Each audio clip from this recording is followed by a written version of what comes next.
你们有没有听过一句俗话，人怕失去才会嫉妒，但是你知道吗？在撒迦利亚书第8章1到17节，神居然说他大大嫉妒喜安。等等，神也会嫉妒？是不是搞错了？他不是全能的吗？他还需要跟人比拼吗？这就是今天的悬念。神的嫉妒原来背后藏着一个超大的反转剧。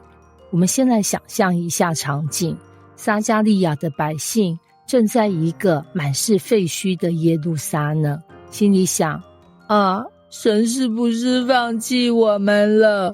突然先知站起来宣布，耶和华如此说，我为锡安大发热心，为他大大嫉妒。现场的人应该傻眼，神嫉妒？他是看到隔壁亚述帝国的城市盖比较高，还是看到巴比伦夜店比较炫？ No， 这里的嫉妒不是小鼻子小眼睛的嫉妒，而是护短在意，超级想保护的那种感觉。就像妈妈看到小孩子被欺负，马上冲出来说，谁敢动我的孩子？这不是输不起，而是爱得太深。神继续宣告，我必回到锡安，住在耶路撒冷中。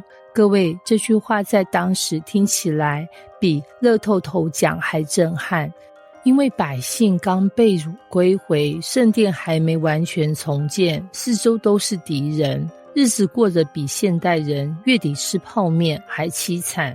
但神说，我要回来住。哇，这不就像是老板宣布，公司虽然快倒了，但我决定自己搬来办公桌，跟你们一起奋战。这种承诺有够强心针。然后神还画了一幅超温馨的画面，必有年老的男人女人坐在耶路撒冷街上，满城都坐满了男孩女孩在街上玩耍。是不是很疗愈？这画面有点像你住的社区现在只剩保全和流浪狗，结果神应许说，将来这里会有爷爷奶奶在晒太阳，小孩在玩跳格子。光想就觉得哇，这地方活起来了。但是神不只是给浪漫的城市愿景，他还说了几个反转。一，这在你们眼中看为稀奇，在我眼中就不稀奇。人觉得不可思议，但对神来说完全没问题。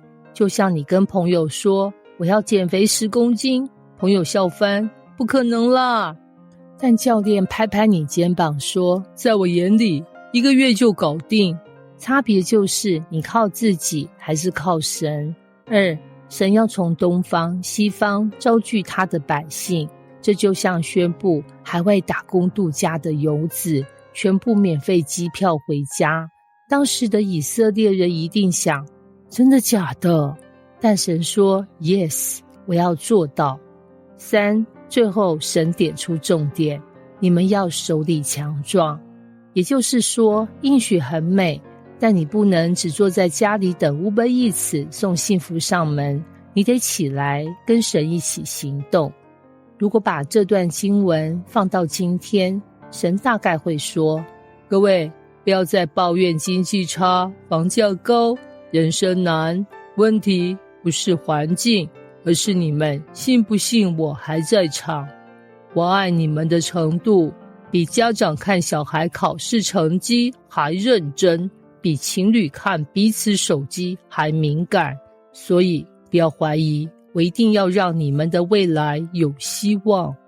哇，这听起来真的很像一场神版鸡汤，但是比鸡汤更有料，因为这不是安慰，而是行动计划。最后，神再一次敲打人心，你们要爱、诚实、和平。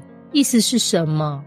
就是说，你们不要只等着我来改变环境，你们自己也要改变态度。这就像医生跟病人说，我可以帮你做手术，但你术后不能天天炸鸡配珍奶啊。